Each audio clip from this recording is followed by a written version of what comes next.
You're tuned into Seeking Outliers. I'm Sumit Rana और आज हम जा रहे हैं एक ऐसे कोऑर्डिनेट पर that the world tried to erase.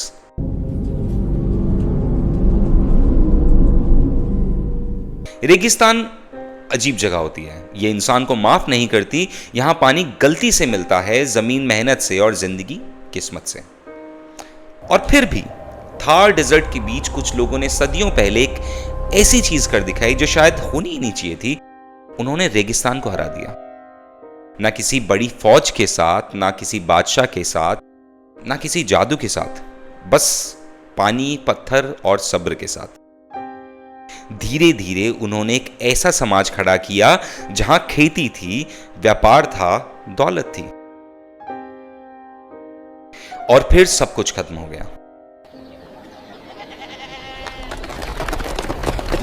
नहीं, ये सही फ्रेज नहीं होगा।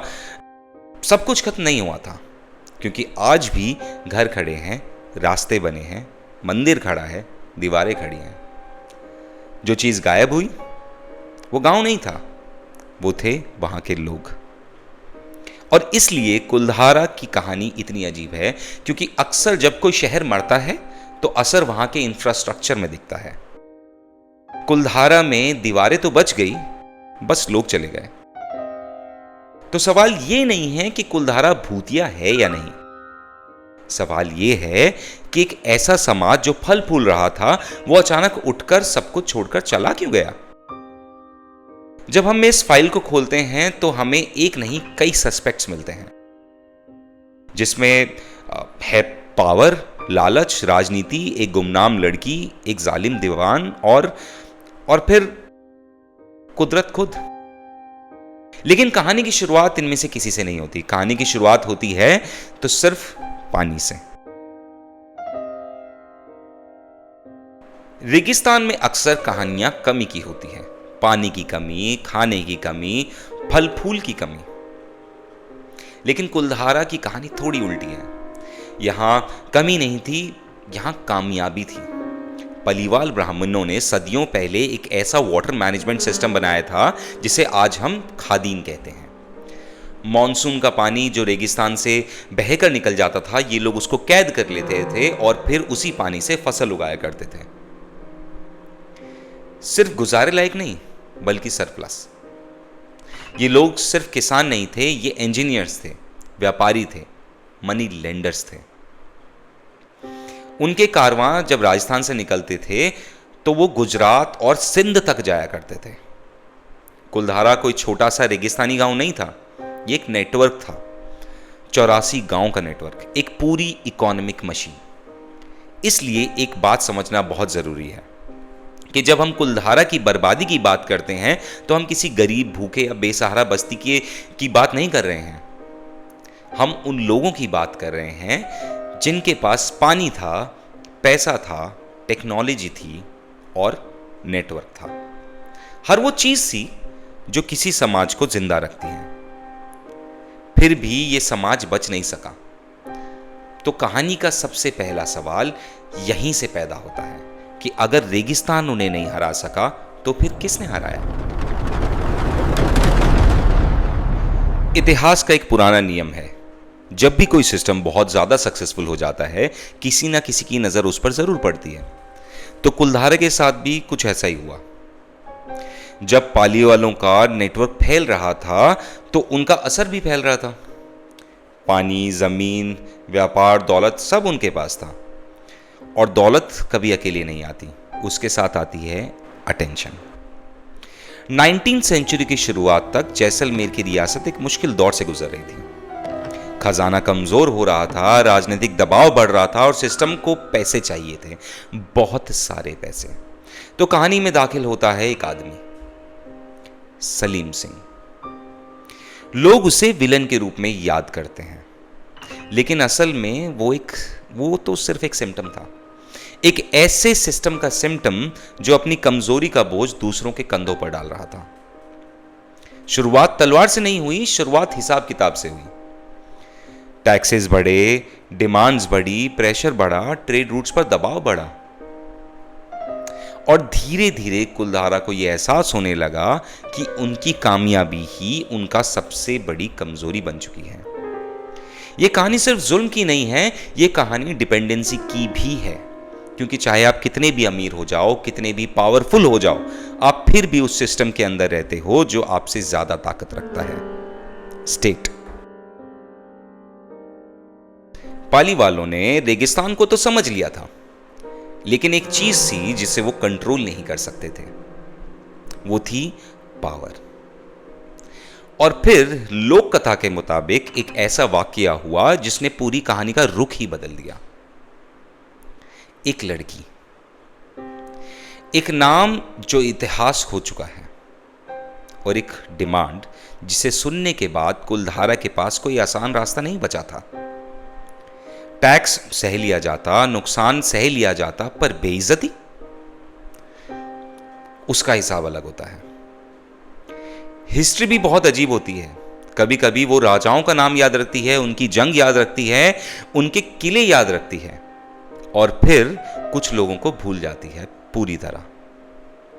हम आज भी सलीम सिंह का नाम तो जानते हैं, लेकिन उस लड़की के आसपास ये पूरी कहानी जो घूमती है उसका नाम हमें नहीं पता।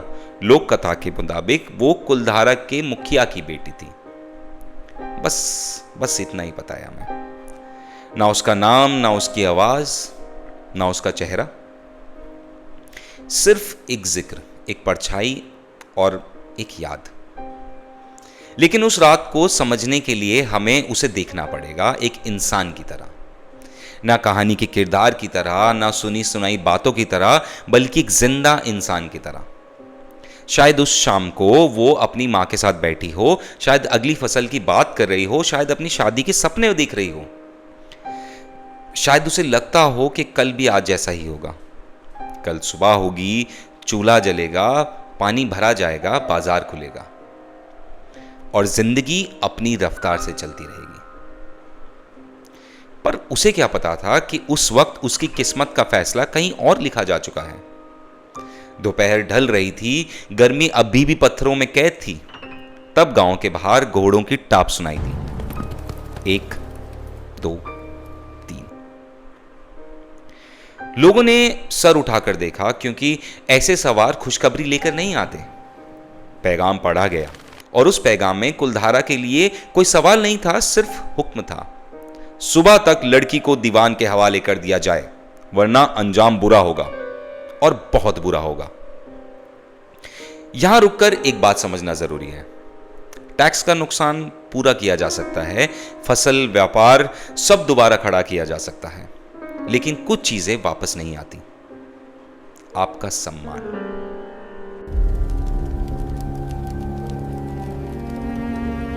बस एक रात, और शायद इस लम्हे में कुलधारा की कहानी बदल गई। क्योंकि अब ये पैसे, जमीन या पानी की लड़ाई नहीं थी, अब ये इज्जत की लड़ाई थी।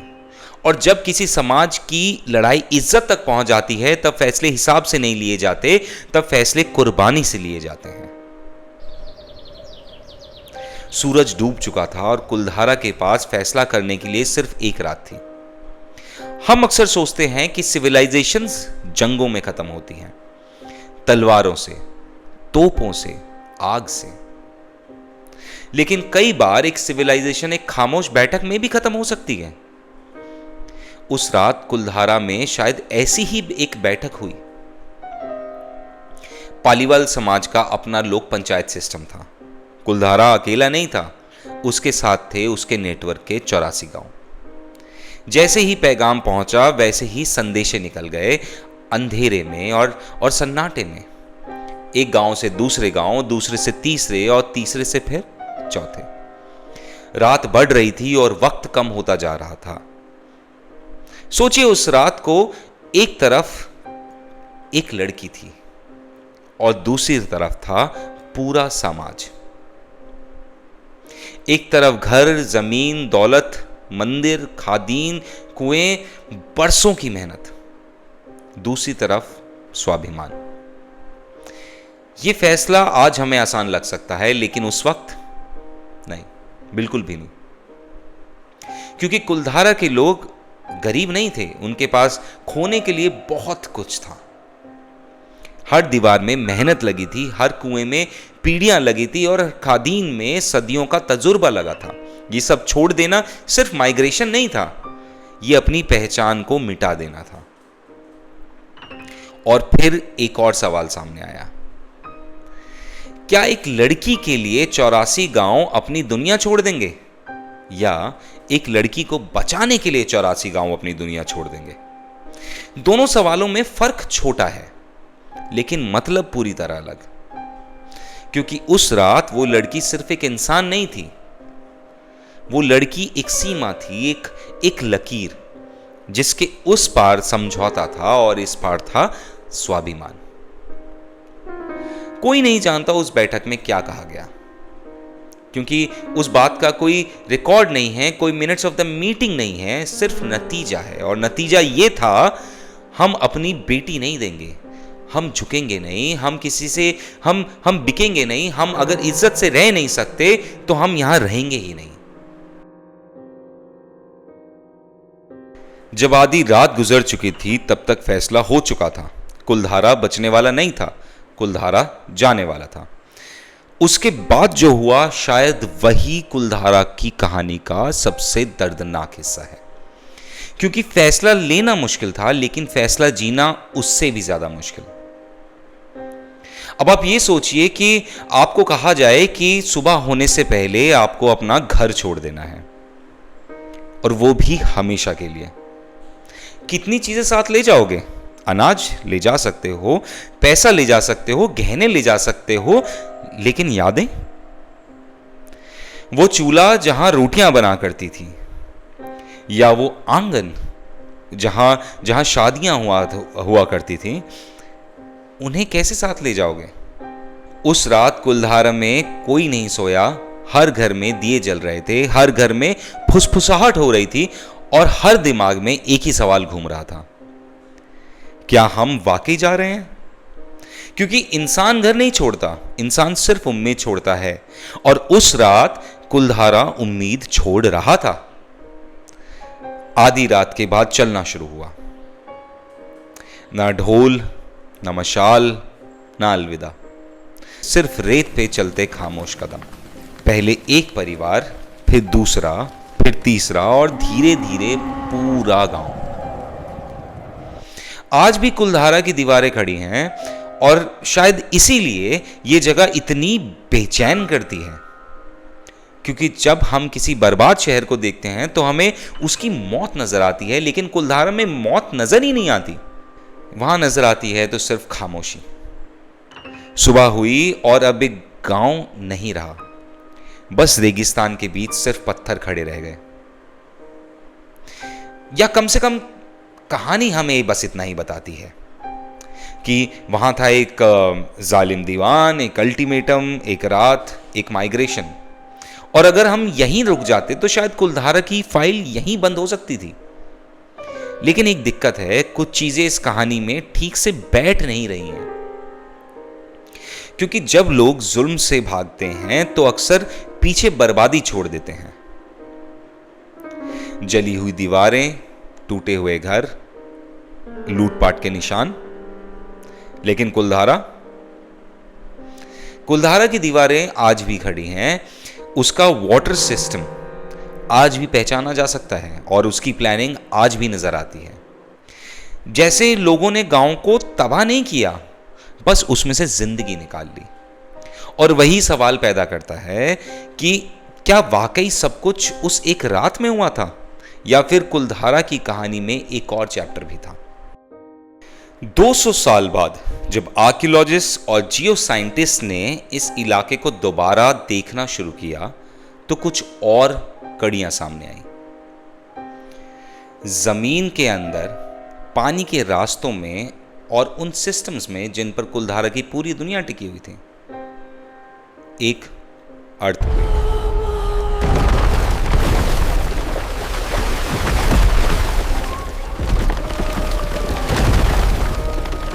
1820 के आसपास इस रीजन ने एक बड़े सिस्मिक इवेंट का असर महसूस किया। एक ऐसा झटका जिसने सिर्फ दीवारों को नहीं हिलाया बल्कि जमीन में दबे पानी को भी हिला दिया। और याद रखिए, कुलधारा की असली ताकत उसका घर नहीं थे, उसकी असली ताकत थी उसका पानी, उसका वाटर मैनेजमेंट सिस्टम। और हर सिस्टम की तरह ये भी उतना ही मजबूत था जितनी उसकी सबसे कमजोर कड़ी। तो क्या हुआ होगा अगर पानी के रास्ते बदल गए हों, या क्या हुआ होगा अगर वो जमीन जो सदियों से फसल दे रही थी अचानक से कम देने लगे, या क्या हुआ होगा अगर प्रॉस्पेरिटी की बुनियाद ही धीरे धीरे कमजोर पड़ने लगी हो।